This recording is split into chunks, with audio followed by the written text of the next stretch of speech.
The forbidden scenes from The Sound of Music no one was supposed to talk about. There is a moment near the end of one of the most beloved musicals ever filmed where two people finally admit they love each other under a soft, glowing light. Audiences have watched that scene for 60 years and felt their hearts melt. What almost none of them know is that the people on screen were barely holding themselves together, that the romantic glow was actually a cover-up, and that behind almost every iconic frame of this film was a story the studio never wanted told. This is the real, verified story of what happened when the cameras stopped rolling on The Sound of Music, the accidents, the resentment, the near drowning, and the sound effect that nearly ruined the most famous kiss in movie history. A story nobody in America wanted. Before it was a Hollywood sensation, The Sound of Music started as a memoir by a woman named Maria von Trapp, who sold the rights to her family story to German filmmakers in the 1950s for a modest sum, reportedly around $9,000. It was not a fortune, even by the standards of the time, but Maria was not thinking about royalties. She was a former nun-turned-mother of 10 who had fled Austria with her family during the rise of the Nazi regime, and she simply wanted her story told with honesty rather than turned into something glamorous or fictionalized. She had no agent negotiating on her behalf, and no legal team reviewing the fine print. She was, by most accounts, simply grateful that someone wanted to tell her family's story at all, and she agreed to the deal without fully understanding how much value she was signing away. It's a detail that gets lost in the glitz of the eventual Broadway and Hollywood success. The woman whose life inspired one of the most profitable stories in entertainment history walked away from the original rights deal with barely enough to be called a windfall. The German films that followed, Die Trapp Family and its sequel, became massive hits across Europe. They were sentimental, old-fashioned, and deeply beloved in post-war Germany and Austria, where audiences were hungry for stories about family, faith, and quiet resistance to tyranny. The story reportedly resonated well beyond German-speaking Europe too, finding audiences in other parts of the continent and even in South America, where the image of a musical family standing up against the Nazis in their own quiet way struck an emotional chord. But when American studio executives watched the German films, they were unimpressed. The films looked dated and overly theatrical to Hollywood eyes, more like a community stage production than a piece of cinema, and for a while, nobody believed the story could translate to American audiences at all. That changed when director Vincent J. Donahue saw the films and had a different idea entirely. Rather than remaking them as a movie, he suggested turning the Von Trapp story into a Broadway musical built around the singer Mary Martin. It was an unusual suggestion at the time, adapting a modest, somewhat clumsy foreign film into a major stage production. But Donahue reportedly saw past the low production value and recognized real emotional substance underneath it. That single suggestion set off a chain of events that would eventually produce one of the most successful stage productions and films in entertainment history. Finding Maria and nearly losing her forever. Locating the real Maria von Trapp to secure her blessing turned out to be its own adventure. By the time producers were serious about a Broadway version, Maria was living far from any theater district. She had gone to do missionary work in Papua New Guinea. Communication with her was slow and unreliable, limited to letters that took weeks to arrive. When Maria finally returned to the United States, she was invited to see Mary Martin perform on stage and was reportedly moved by what she saw, even though she had already sold away many of the story rights years earlier in that earlier, modest deal. She gave the production team her blessing to try anyway, and that verbal go-ahead was enough for Rodgers and Hammerstein to move forward, but only on their own terms.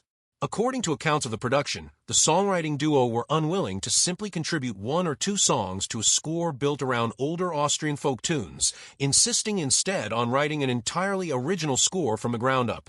It was reportedly an all-or-nothing proposition, and producers eventually agreed.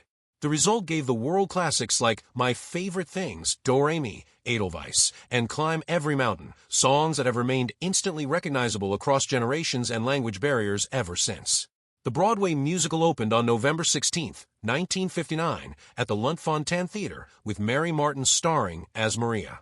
It became a financial phenomenon almost immediately, reportedly generating well over $200 million in advance ticket bookings before most audiences had even seen a single performance. The show ran for well over 1,000 performances across nearly 4 years before eventually closing in 1963, cementing itself as one of the defining stage productions of its era. Its success inevitably led to a fierce bidding war for the film rights. 20th Century Fox won that bidding war at a moment when the studio was nearly bankrupt from a disastrous overspending on Cleopatra, an epic that had gone tens of millions of dollars over budget and reportedly ended more than one career in the process. Buying the rights to The Sound of Music was viewed internally by some at the time as a desperate, almost reckless gamble for a studio already in financial trouble. Reportedly, the contract even included a clause guaranteeing Rodgers and Hammerstein's estate a share of the profits if the film crossed a certain earnings threshold, a clause that one of the writers involved allegedly found almost laughably unlikely to ever matter. It turned out to be one of the most profitable decisions in studio history. The actress Hollywood didn't want.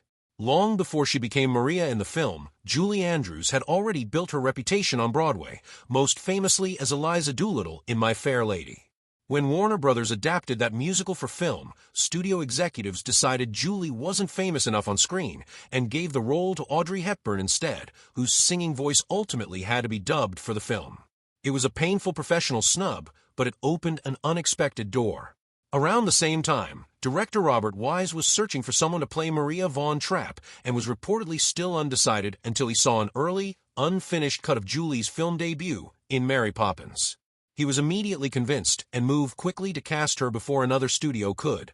Julie signed on for a flat fee, without any share of the box office profits, a contract structure that would later look almost unbelievable given how enormous the film became. Mary Martin, who had played Maria on Broadway years earlier, had negotiated a much more lucrative profit-sharing deal for the stage version. Julie Andrews received none of that, even as the film eventually earned hundreds of millions of dollars worldwide.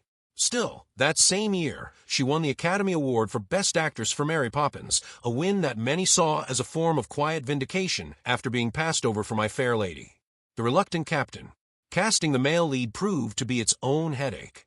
Several major actors of the era were considered or approached for the role of Captain Von Trapp, but none of them ultimately took the part. It eventually went to Christopher Plummer, a classically trained stage actor who was, by his own later admission, deeply unenthusiastic about the material. Plummer reportedly found the script overly sentimental and privately referred to the film using a crude nickname mocking its title.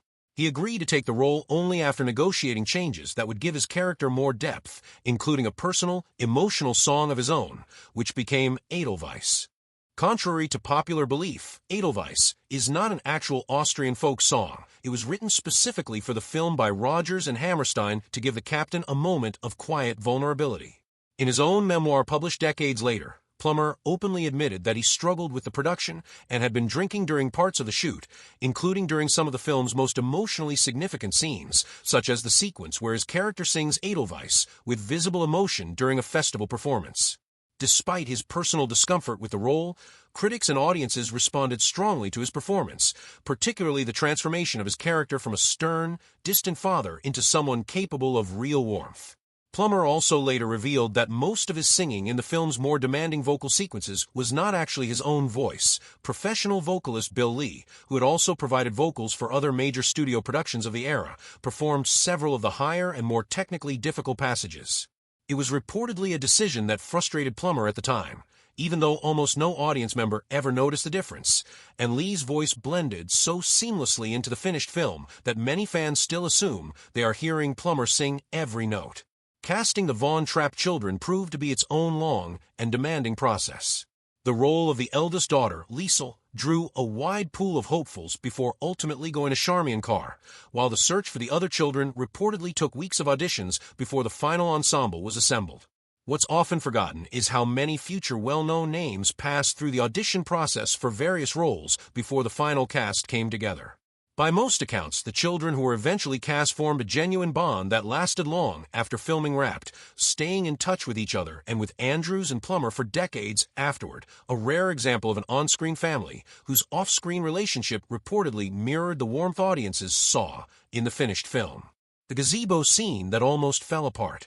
Of everything that happened during filming, one story stands out as the most famous, forbidden secret of the entire production, one that Julie Andrews herself only revealed publicly years later in a television interview. The scene in question is the gazebo sequence, one of the most tender and iconic romantic moments in film history, where Maria and the captain finally confess their feelings for each other.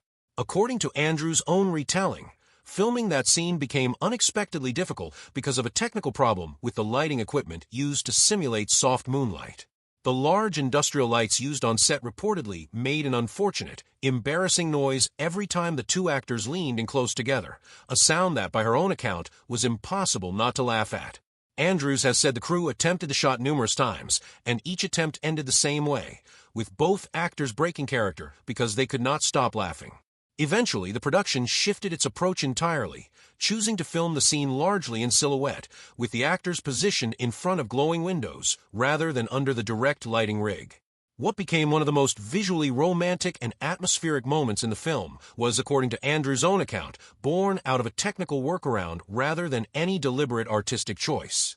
It is a detail that makes the scene feel even more remarkable once you know the story behind it, proof that sometimes the most iconic imagery in film history comes from creative improvisation under pressure rather than a carefully planned vision.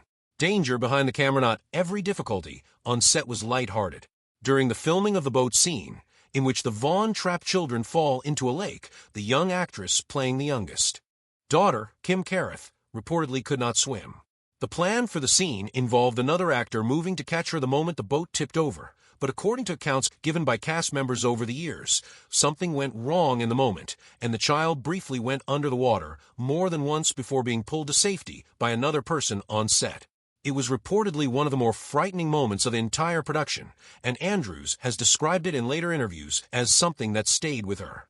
The scene appears joyful and lighthearted in the finished film, another example of how much difficulty and risk can sit behind even the most cheerful-looking moments on screen. Physical strain showed up elsewhere too. The now famous opening sequence, with Andrews spinning through an open alpine meadow as the camera sweeps overhead, required a helicopter to fly close to the ground to capture the shot. According to accounts from a production, the force of the helicopter's rotor wash reportedly knocked Andrews down repeatedly during filming, requiring her to get back up and continue performing, as though nothing had happened. What looks like effortless joy on screen was, by several accounts, closer to a physically punishing ordeal that had to be repeated again and again until the studio got the shot it wanted. A studio that wanted silence. 20th Century Fox, having gambled heavily on the film after the financial disaster of Cleopatra nearly sank the studio, had every incentive to protect the polished, wholesome image of The Sound of Music once it became a hit. Stories about on-set mishaps, off-camera drinking, uncomfortable actors, and near accidents involving child performers were simply not the kind of narrative a studio wanted attached to a film being marketed as a heartwarming family classic. For years, the popular image of the production remained almost entirely positive, a story about a beloved cast coming together to create movie magic. It took decades, memoirs, interviews, and reflection from the people who lived through it for the more complicated reality to surface. Christopher Plummer's own memoir, published in 2008, gave audiences one of the clearest and most candid looks at how uneasy he felt about the project at the time, even as he later admitted the film eventually charmed him. The legacy that outlived the secrets. Despite everything that happened behind the scenes, The Sound of Music went on to become one of the most successful and beloved films ever made. It swept the Academy Awards, winning 5 including Best Picture and Best Director, and within about 18 months of its 1965 release, it had done something almost no one predicted. It dethroned Gone with the Wind, a film that had ruled the global box office virtually unchallenged since 1939, to become the highest-earning film in the world at the time.